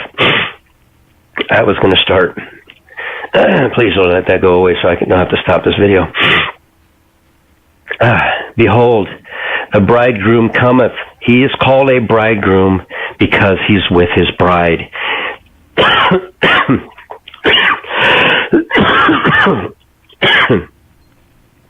All right. I'm going to stop it right here. I'm going to go take some medicine, and I'm going to come back and complete that thought because I won't be able to stop coughing. I'll be back. Where am I at?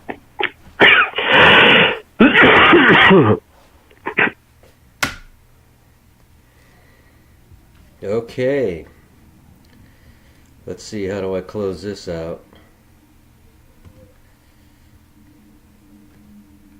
I don't know how to get the image of me on there. I guess it doesn't matter. I hope everybody can hear me. I'm waiting for my audio to catch up.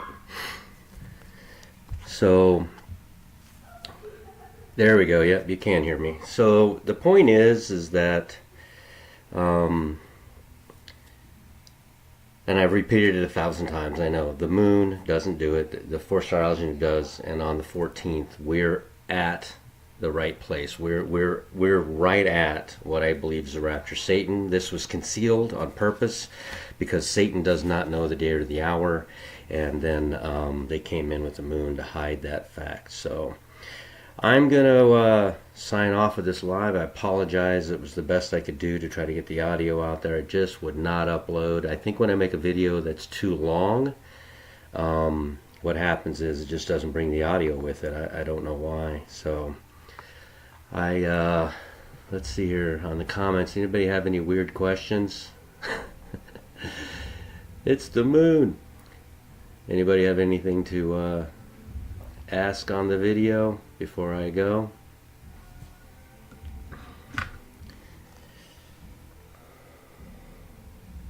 Hey, everybody hear what's going on? Am I actually being heard? Yeah, I'm being heard, right?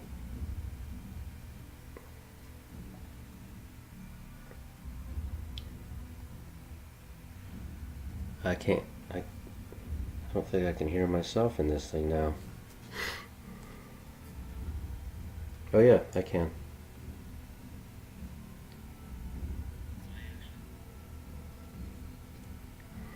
There we go. Okay. So anybody have any questions about that?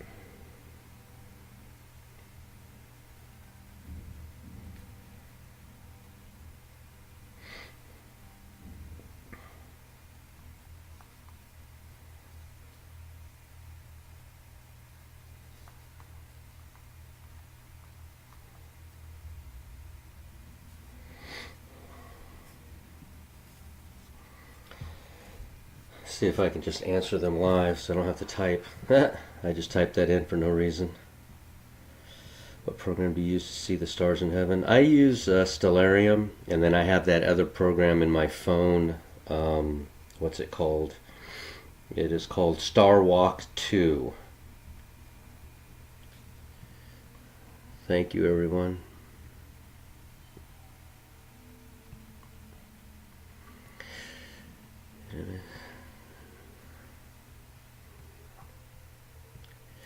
No, I'm not in contact with Dr. Barry about the moon.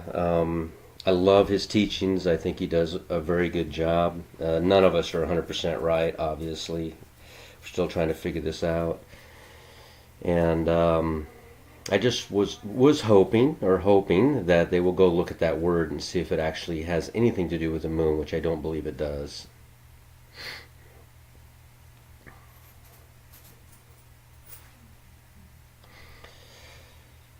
Let's see here.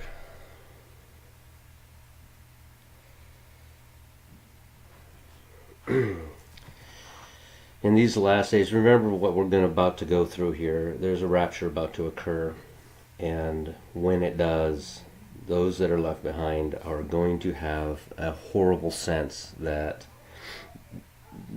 is it really going to happen for them? Kind of like we are now. We're kind of going, is it really going to happen for us? Is this really going to happen?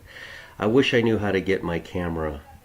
Stop virtual camera, stop. No, I should have a camera in here. Does anybody know this program to know where I click on to see my camera? Media source. It should show me my camera. Game capture, display capture, audio, video capture device. Okay. Is that me coming up? Okay. Nope, it's not going to come up. I don't know how to make it come up. I don't know what to do with that to make it show up.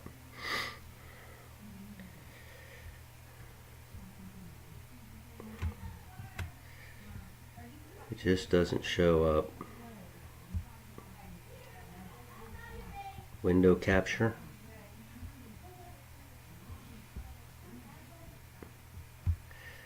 Window capture.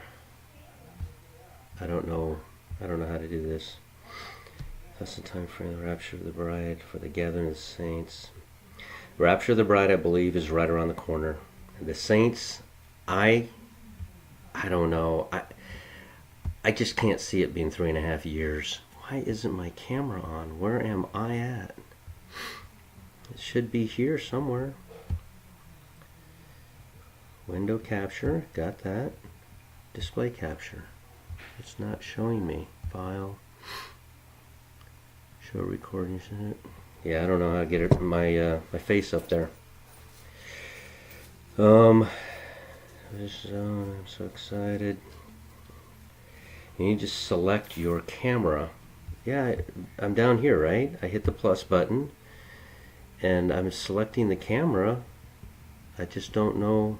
Image/show image. That's my pictures. Display capture, right? What'd you say? Display capture? Video capture. I don't see video capture on here. Video capture device right there. I already have them up here.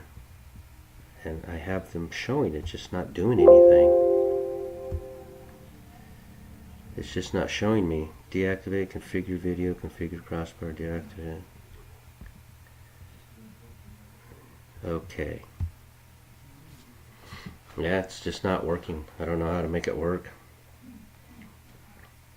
Let's see, at the beginning you went to sources, media sources. Media sources, seen. I don't see media sources. Is that where, was that down here, media source? Right here, I clicked on it and nothing's happening. Media source, do you think it will be sometime between an hour twinkling? I think we're about to go. The best thing I can say, honestly, is that the rapture is about to occur. And as much as we're hoping and praying and wondering, it finally is going to happen. And then the same thing is going to happen to them. They're going to be watching and wondering and hoping. Is it under settings, do you think? No. I don't know where it's at. I don't know how to do it. So,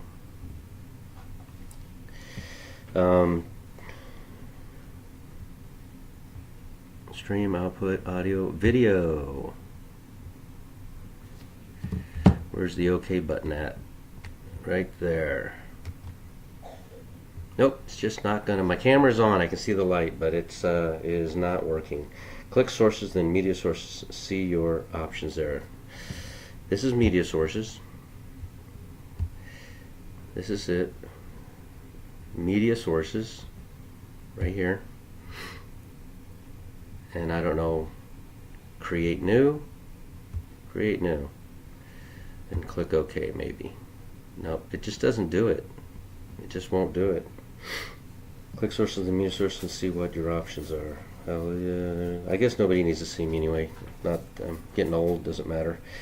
Let's see, questions. Any questions? If I told you, I don't know what that is. It's under settings.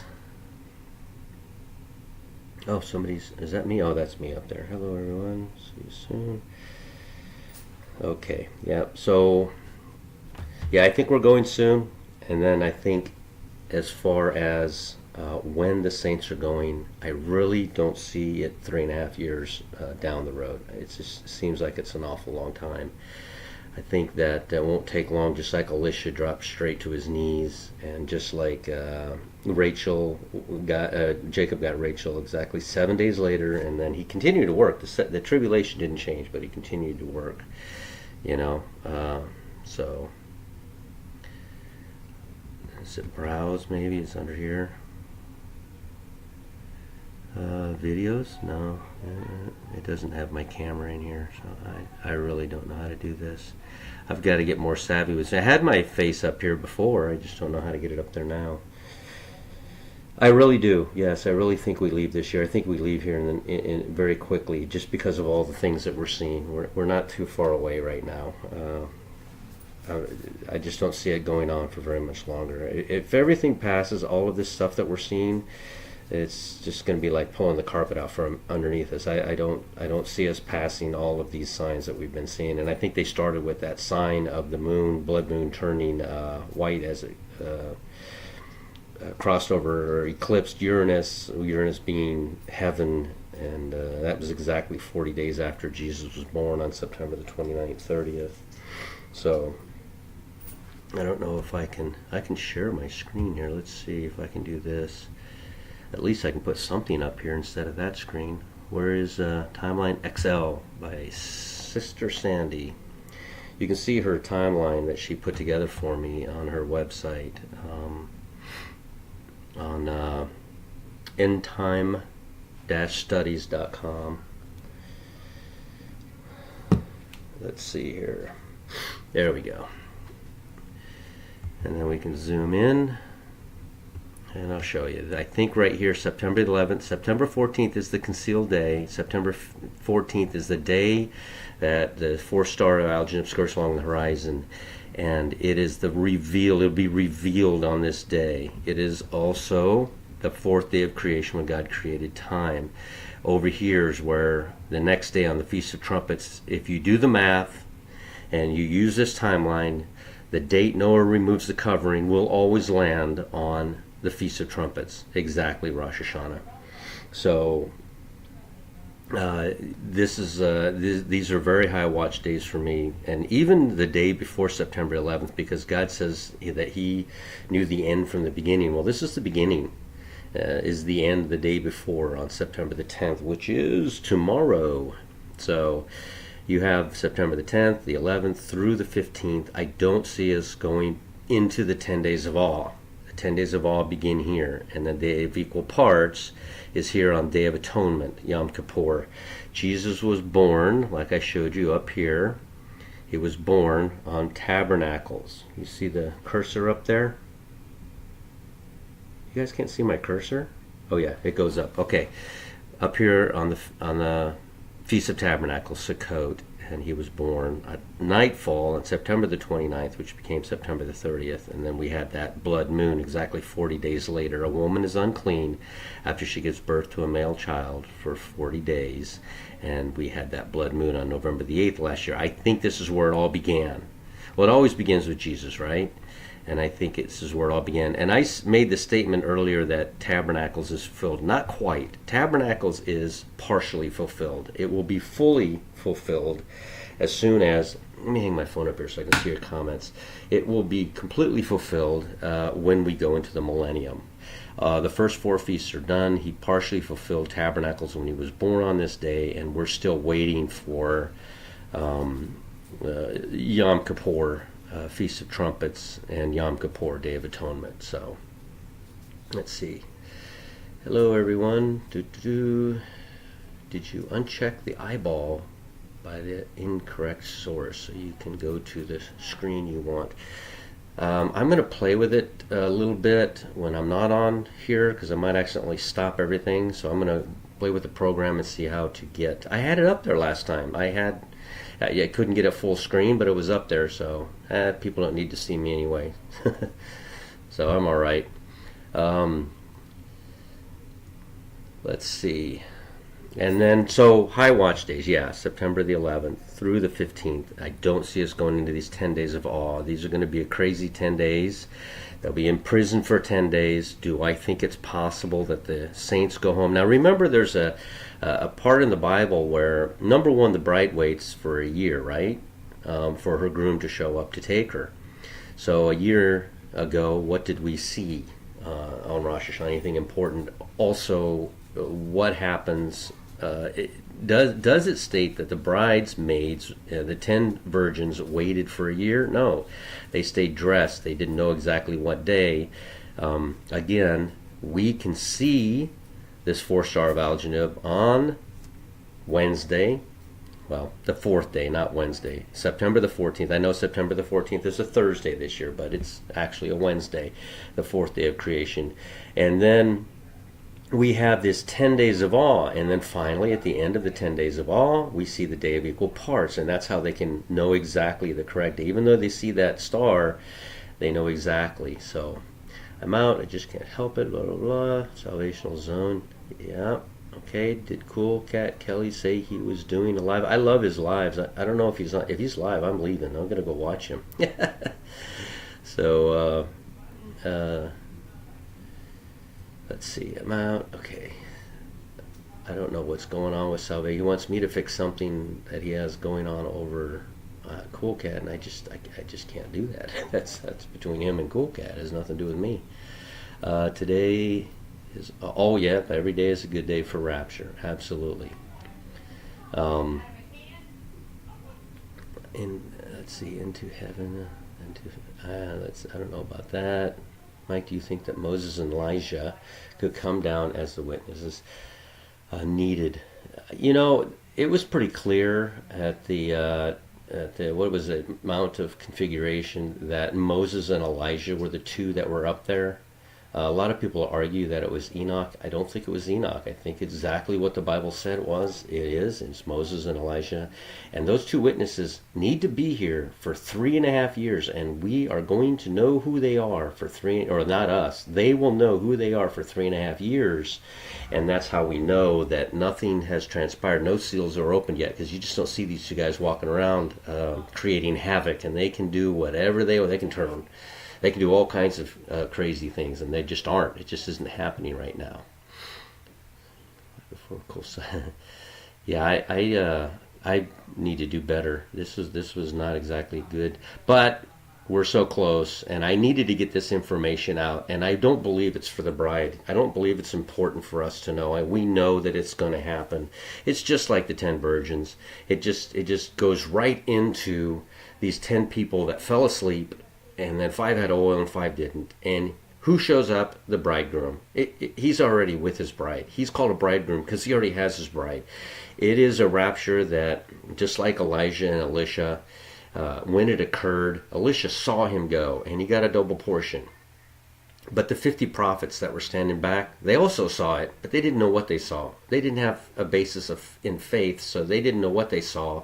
And so they sent people out into the mountains to look for his dead body that God might have just dropped him somewhere, And so, no, I'm feeling better, but I might actually go into a coughing spree again. Who knows? We'll see. There's some people, be nice in here, please. Everybody be nice. We're this close to the rapture. You don't want to miss it. There is a verse in the Bible that says, if I come back and find you drunk and you're a bride, I'm going to leave you. You're going to miss it because you're drunk. And what does drunk mean? It means being caught up in worldly things and being drunk and involved with worldly things. And how horrible of a feeling would it be to know that you were a bride and you were going to go to heaven, but because you were caught up in these worldly issues that you were left. And that would be the most horrendous feeling, to know what you had. You missed out on all the crowns. You missed out on the third heaven, the mansion, the rod of iron, the banquet that takes place. Jesus will actually serve you at this banquet. You'll miss out on all these things just because you were caught up in things of this world. So things of this world we need to ignore and just focus on what we're doing, exactly like we're doing it. And, like the Bible says, the greatest command is to love God with all your heart, all your mind, all your soul, and one another. Love one another, and that means be nice. And a lot of times people, like on 3, I don't know what's happening in there. I have a guy that's just like that. He thinks people are persecuting him because he's a Christian. People are persecuting him just because of the way he is. It has nothing to do with him being a Christian. Harpazo sept. Yeah, 9/23. We see that all over the movies. 9/23. And we thought it was the date. We thought it was September the 23rd. It's not. It's September in 2023. So yeah, that's good. I don't drink at all either. I don't have anything to do with any kind of alcohol. I'm too scared.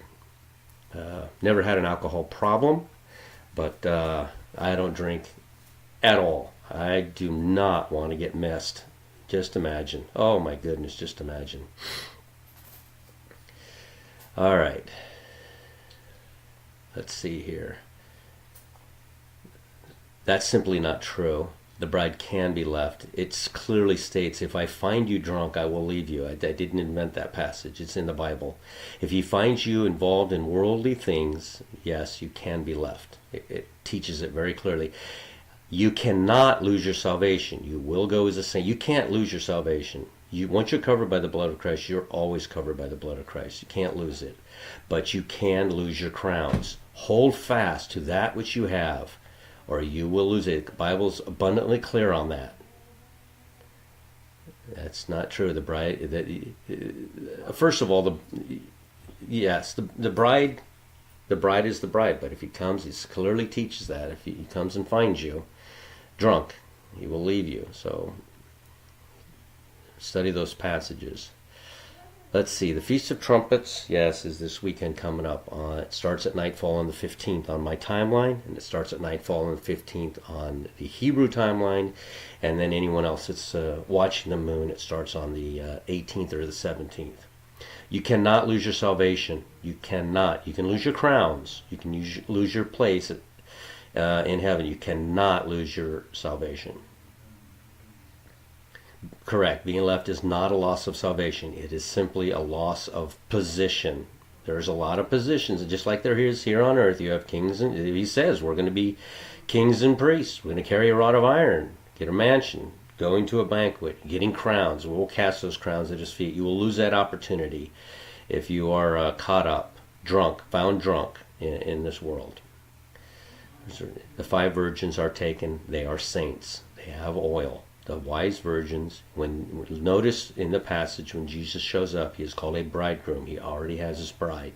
All 10 virgins are not taken in the rapture. 5 of them are taken in the gathering.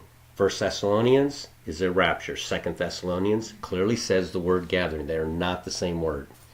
Different group of people.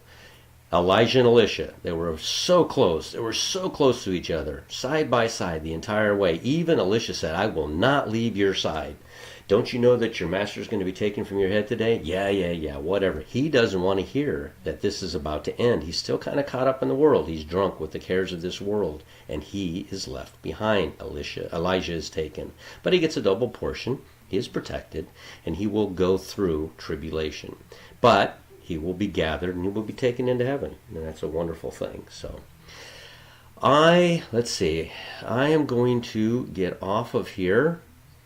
And I got to get up early. They're making me work on Sunday. So I have to go to work tomorrow morning at 6 a.m. And I got to get some sleep. So I really appreciate everything, your patience with this horrible presentation that I did. I wouldn't have done any of this if I had the volume uploaded, but it didn't. And I wanted to get it out there. In hindsight, I think I could have repeated that. I really hammered that 4-star alginov a lot, but it's really important to me that the saints see this timeline, the saints hear about that, and then they can do their counting. I don't know if the 10 days of prison is from when we go on Rosh Hashanah and then they go on Day of Atonement. I don't know. I really don't know what that is. And then Tabernacles. And it could be a year later. It could be 2 years later. Can't be 3.5 because we'd be back in March in 3.5 years. So I don't know what's going to happen. Yeah, we don't work for salvation at all. But we have works. It's proof of our salvation. That's it.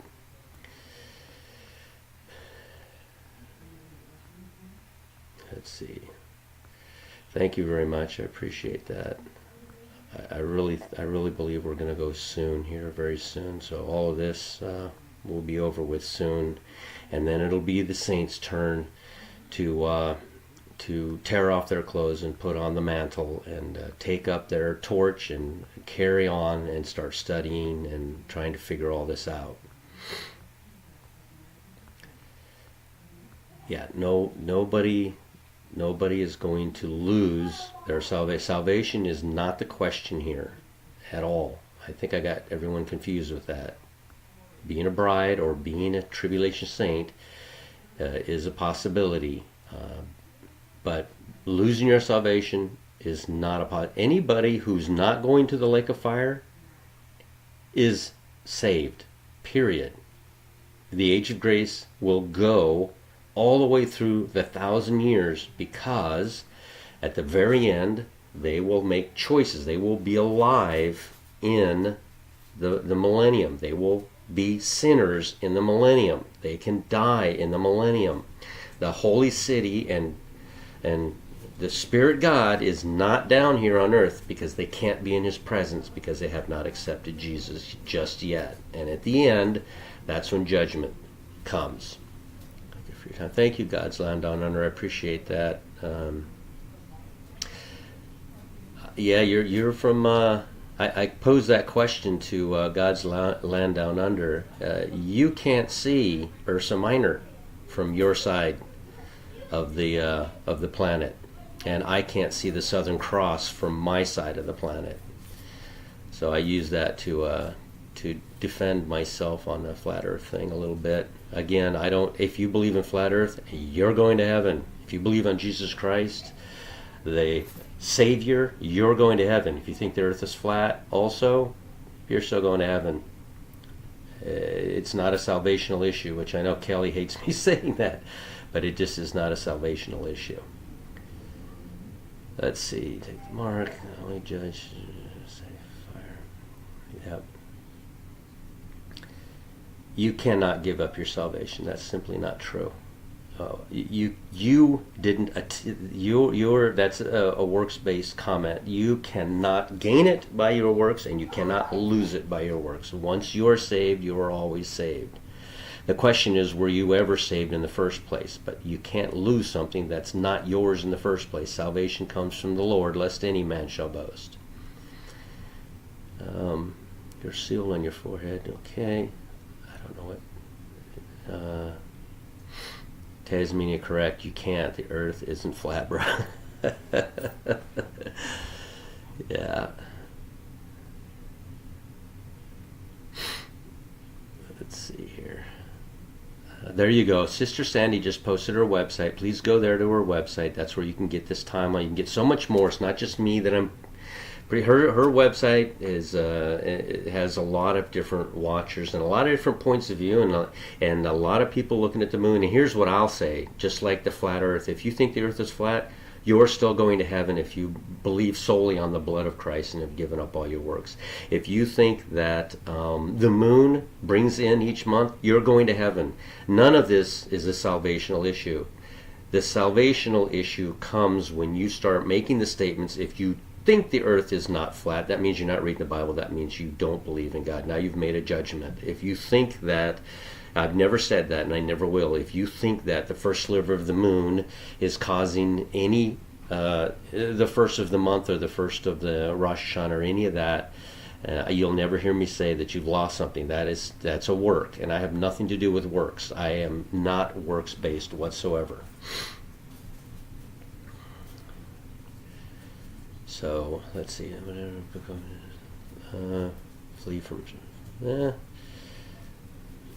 We have to. Here's the thing. Here's the thing I want to remind everybody that's in here. A lot of you, most of you are the bride, and you understand. Some of you are here, are saints, and you will always push that little bit of work in there along with what you're doing. There is no work, none. No work whatsoever in your salvation. Jesus did it all. Everything was done by him. After that, you will go out and you'll be baptized. After, and I say this very clearly, I was saved before I made my walk up in front of a church. I made my walk on November 20th, what year was it?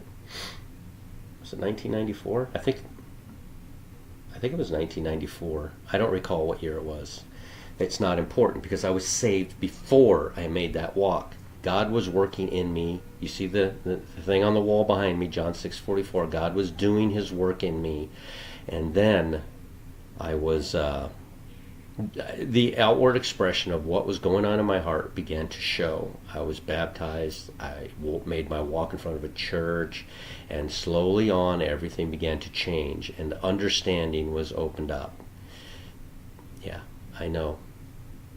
No, faith without works is dead, and that is a true statement. It is found in the Bible, because works after salvation is a fruit, it's evidence.